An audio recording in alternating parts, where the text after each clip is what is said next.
Oh, I thought usually there's a countdown. Hey, how's it going, everyone? Welcome to day 4, losing track of days, of New York City Improv Fest here at the People's Improv Theater. Kevin Laibson, my guest, is already checking his watch to see when he can go. You said day 4. I was just counting days. This is day 4. I am here with the very funny Kevin Laibson from Calvin and Craig and Side Coach. Also true. And a bunch of other stuff. Yeah, and, mostly those two. But yeah, mostly those two, and just life in general. Being a human being. I am that. Yeah. So, thank you for doing this. You're actually going to be on our show in April, but we thought we'd sneak you in for a little Improv Fest chat. This is great. I am so excited to whet my late stream appetite. Well, when you put it that way. So I just saw you in Calvin and Craig, which is your... Thank you for coming. Thank you, which is your duo with Chris Booth. Yeah. And my first reaction was it was like nothing I had ever really seen before in improv. That's, I love that. Thank you so much. So can you maybe describe the show a little bit for the audience? It's, I would love to do that. Last time I started describing it to somebody, I was told that I sounded very, quote, beast-headed, which I had actually never heard, but she said was a synonym for egotistical. I feel like she made that up, because I have also never heard beast-headed. She's from the South, and you and I are. We're, so who knows? Upper Manhattan boys. And Jonathan? It sounds like that she's got issues with Jewish people. Oh, wow. Well, her had to already go the anti-Semitic. I'm sorry, it's just like, I heard a thing. And I was like, whoa, yeah. 65? But in fairness, I was being a dick. And I like beast-headed very much. Yeah, I mean, that's a nice term. Anyway, Chris and I were just talking about this before the show. I think Calvin and Craig was sort of built out of Chris and I both being long-term improvisers. I don't know how to talk about it without just sounding like an asshole. Well, I mean... But both of us studied with Paul Sills. Both of us have been improvising for 20 years, almost 20 years.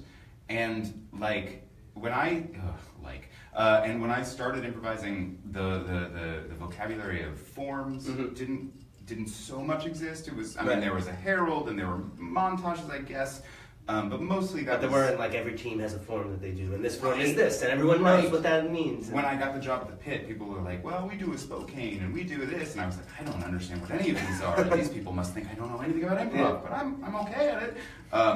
Anyway, all of this is to say, I think. Now, with all of the understanding of the vocabulary that I can possibly muster, I think that Calvin and Craig is, at best, in its most organized form, which it almost never is, it is two Spokanes happening at the same time. There is one in which it is Chris and I and the audience in a room, for sure, in real life. And there is one in which it is Calvin and Craig in whatever their first scene was. And then we... without structure, so to call it a Spokane is really doing a disservice to Spokanes, but without any kind of given structure, we treat both of those as source scenes and then sort of improvise around either of them. So it's very loose on form. It is very loose kind of a strange construct that improvisers have created. I agree, and I think, and I don't want to turn the late stream into just a show where we talk about improv. Totally fine. I think that form is enormously important and useful in terms of creating a world that an audience can relate to. I think in the last 2 to 3 years, maybe 5 years, audiences have gotten more comfortable with improv as a thing of its own. As a thing in the mainstream. Right. And so where the Herald distilled is not the right word, but where the Herald absolutely works to create 3 recognizable acts and a complete circle in its best work, and works in every narrative language. Right. Improv does not necessarily, without structure or without a form, improv does not necessarily need that kind of recognition. Well, that's one of the things that I love about your shows, whether it's Calvin and Craig or Side Coach in particular. It's that the audience is not sort of hey, we'll grab a suggestion from you and then just watch this. Right. For the audience, I mean, it's kind of we're all in this, something you say, we're all in this room together, this is really happening, and you're here. Yeah, cool. Yeah, I think that's what, I mean, for me, oh God, I sound so fucking I would want to beat me up. Well, you're lucky that you're with me. I don't know if you've seen these guns. I can't really beat you up. Right. Well, I appreciate you're not doing that then, or not trying. Anyway, My inability. Yeah, I appreciate your inability to beat me up. Although, I've got to say, I think there would be a pretty fair fight. What the fuck were we talking about? I don't really know, but that doesn't really matter, because if someone really cares about it, they can comment, and I'll answer that comment later. Oh, what I was going to say is that I think that improv, in its purest form, is really just like making art out of the fact that a bunch of people are in a room together. Right. And so anything beyond that, in terms of form or structure, is about making it more relatable or making it more comfortable, but Chris and I both are not so interested in being comfortable. And so we've sort of created the show around the idea that it would be fun to be uncomfortable together and also with 60 people watching. Or whatever. So you're basically just trying to make an audience uncomfortable. We're trying to make an audience feel pleased in their discomfort. Which is a hard thing to do. I think so. Because I feel discomfort in my everyday life. Yes. But I don't often feel pleased with it. Right, and so isn't that fundamentally like the most important thing we could ask for? It's like, hey, you know what? Everything does suck all the time. Yeah. Everybody does feel like they're supposed to be doing a specific thing. What if we just allowed everybody to be comfortable with the fact that nobody knows what they're doing? I wish that people could be more comfortable with that. Because generally I find that people take themselves way too seriously. I also feel that, I guess. I don't know. The people that I surround myself with specifically do not take themselves very seriously. You're good at surrounding yourself with good people then. That's true. Yeah, find the people who are better than you. I'm not good at finding people. How do you find people? I don't know. You took an improv class? That didn't seem to help in finding people. Oh, I found Jonathan. Yeah, well, I should thank you person. actually, because Jonathan and I became friends in your level 2 improv class. Which I find enormously hard to believe, because by the time when we started that level 2 improv class, I thought that you guys were like already in alliance. Well, I thought that as well, but I guess Jonathan was stringing me along. Yeah, I mean that's cool. I think that's very cool. Yeah, no, and something else from, I don't know if you remember, on the first day of your improv class. Oh, no, I hate when people hold me to the things that I have said in the past. No, this is something that I said in the past, is that everyone was going around and you were doing like a really good job of like prodding and asking questions and getting people to really reveal themselves, because everyone comes into a class like that, or I guess any situation where people meet new people and they're like, I'm going to put on this front. Yeah. And you were pretty good at breaking down my front pretty quickly. I was like, no, yeah, I like movies, but like, not mainstream movies. And you're like, that's bullshit. What kind of non-mainstream movies are you talking about? I was like, I don't know. I mean, when you say it that way, I sound like an asshole. Oh, no, but in the best possible way. Great, I'll take it. No, I'm sorry. I shouldn't insult my guests. No, I please. just heard myself saying that. It's like, I'm basically saying that Kevin was an asshole to me and I appreciated it. Well, I mean, as long as the second half exists, I think the first half is okay. Yeah, I wish I could get people to think that I was an asshole and appreciate it. It's funny, I was just talking to my girlfriend about this. You want to give her a shout out? Tamsy New. Very funny improviser. Very funny, very talented, very Before, can I interrupt your story? Please. So I recently went to a taping for a stand-up special that you were directing. I don't know if we can say anything about it. Thank you for coming. It was called Infinite Bliss. It's by Gianmarco Soresi. It's going to be super great. It was I don't know when it's going to be released or how. But... We will let you know when it comes out. Maybe you could help us get Gianmarco on the show. Oh, I'm sure he'd love to, yeah. I shouldn't say that. Gianmarco, come do this show. Tamsy was there, and I recognized Tamsy. I have never met her. And I did not introduce myself. Oh, that's very funny. I was so awkward in my own skin. And I was like, I should go up and say something to her, and I didn't. That's how I felt when I first met Tammy. So I'm glad that I'm in good company. Yeah. That's funny. She'd like you very much. She's very wonderful and easy to talk to. But you're not the first person I've heard say that. Oh God! It was more me because there were other participants there. Like Tracy Mull was there, right? And she was on the show last night, and I also didn't introduce myself to her then. I kind of played it solo that whole time. Got it. I get that, man. I 100% get that. Tamsy is. Well, I was a little high, so I get that. Yeah. But sorry, you were telling a story. Oh, no, I was just going to say that, I was just talking to Tamsy about this. I have recently been told by a couple of people who I like and who I trust that the way I interact with people can sometimes be interpreted as sort of cold and disinterested. That interpreted is the key word in that. I mean, I'm going to lean real hard into that interpreted.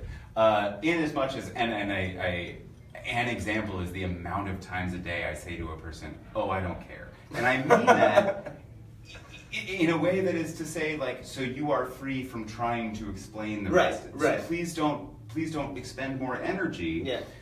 But I understand that it sounds like I don't care care, about- which is exactly what I'm saying. All of which is to say, yeah, it's not entirely surprising to me that in the first day of class, I was like, that's bullshit. Come on, what do you actually Well, want I to mean, know? I When guess what maybe I probably meant was like, hey, you seem interesting, and I feel like maybe there's more here. Well, maybe this speaks more to my character then, because as soon as that happened, I was like, oh my god, this guy. Yeah, we're just a couple of dudes who know how to tell people they're shitty. And that's all it really takes. I think the second time I took your class, I then went into how I like to manipulate people in my opening one. Which then as soon as I was like, why the hell did I go down that rabbit hole? It's like very so. I can guarantee that people were impressed and felt warmed by your intimacy and honesty. Oh, well, thank you very much. Mhm. But that's just an interpretation. That's at true. the end of the day. Everything is I'm subjective. sure people were. Subjective. Everything is subjective. Great. I tell people that all the time, and they think that I'm being like cold as well. When someone tells me that they liked Iron Man, I'm like, well, it's subjective. You know? I feel like maybe you and I should not be telling each other what is or is not acceptable, because it sounds like maybe we're socially flawed in similar ways. Well, that's what I've been telling myself for. That's one of the reasons why I don't get to bed when I try to go to sleep at night. I don't know if you have that, or it's just like,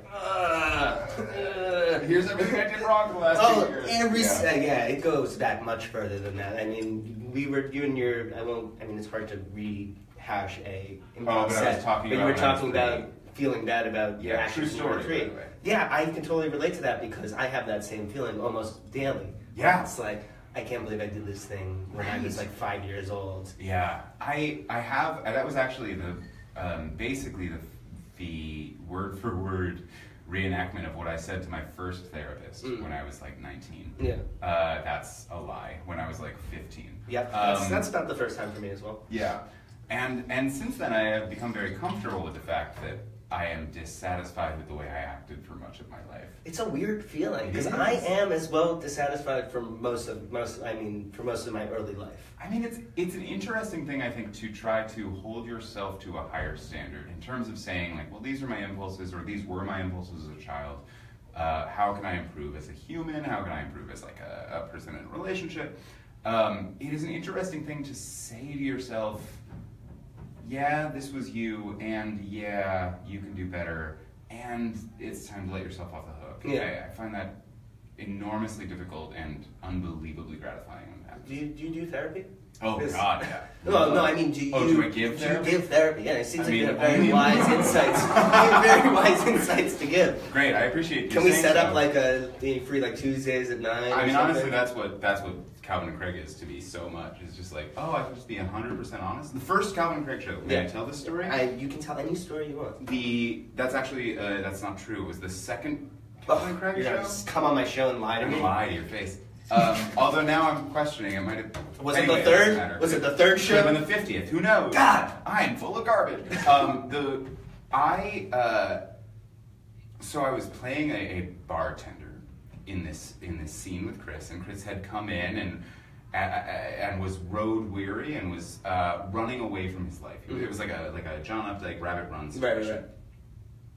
And I don't remember the track as well as I'd like, but I do remember it was a very good house. I have no idea how that happened, but there were... You're a popular guy, Kevin. I mean, at the time I was not, but I'm also still not, but I appreciate that. But it was the Striker, and it was like 80 people, which was a lot more than you would get at a normal two-prov show. Anyway, I said to him, he was talking about being dissatisfied with his life and looking for something more and not being able to find it, and he had sort of like wandered into this bar on this road trip to self-actualization. Right. And I, as bartender, said to him, well, are you thinking about killing yourself? And that got a laugh. And he said, no, of course not, which also got a little laugh. And I said, oh, well, you should. Because if you're, I don't remember.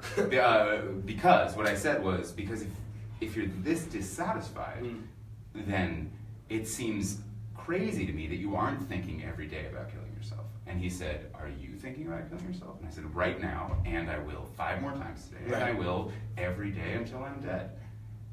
And that was, in the last, 15 years, probably the most truthful moment I've ever had on stage. And it got an enormous laugh. And I don't think that it's very funny. But it probably just because everyone's like, I have that same exact impulse. Right, It's like when the train's coming into the station, like, is today the day I'm going to jump in Maybe front of it? This would be so easy. Yeah, exactly. Totally. So is Calvin and Craig more therapy for you and Chris, or for the audience, you think? I think it's more for me and Chris. And if the audience gets anything out of it at all, then great. But truthfully, Chris and I set out to do a show together because we like working together. We've worked together for years in City Hall. We were at National Comedy Theater together with some of your former guests.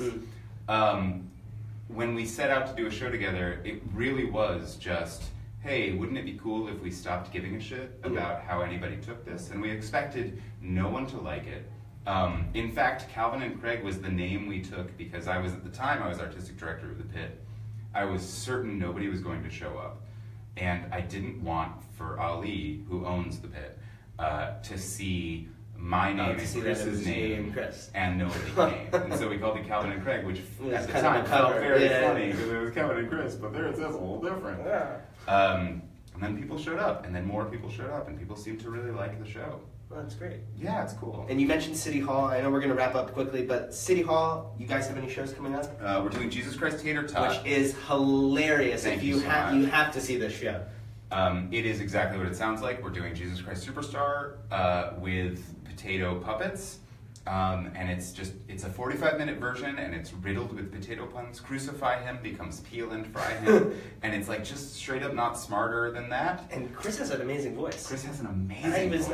Looking at him, I did not expect that, which I guess is a bad. No, I hear that, and I think he'd be happy to hear that. He does. He has a wonderful voice. I think a lot of the members of City Hall are very good singers. We all came from musical theater. You have a good voice as well. I don't want my comment about Chris to undercut your voice. I do, for what it's worth, I do performance sing in this, and it is my favorite thing ever. Cool. But yeah, we're doing it Easter weekend, 3 times Easter weekend. Very blasphemous and religious at the same time. Yeah. We're really not trying to offend anybody, but I guess if people get offended, we'll see if the Westboro Church shows up oh man, what a get that would be a huge get. If you're listening to this Westboro Baptist Church, we have a blasphemous tater tot Jesus Christ show. Yeah, some of us are fags, right? That's what they say. That's what they say. Exactly. Great. All right. Well, that's Kevin Laibson. Do you have anything else you want to say? This is your first Facebook Live. Anything you want to say to the Facebook world? No, thanks for having me. Yeah. Facebook Live is weird though, right? It's very weird, very strange, but we love it. Well, we'll be back later with more interviews. Stay tuned for that. Thank you again, Kevin. Thanks for having me. And Improv Fest. Woo!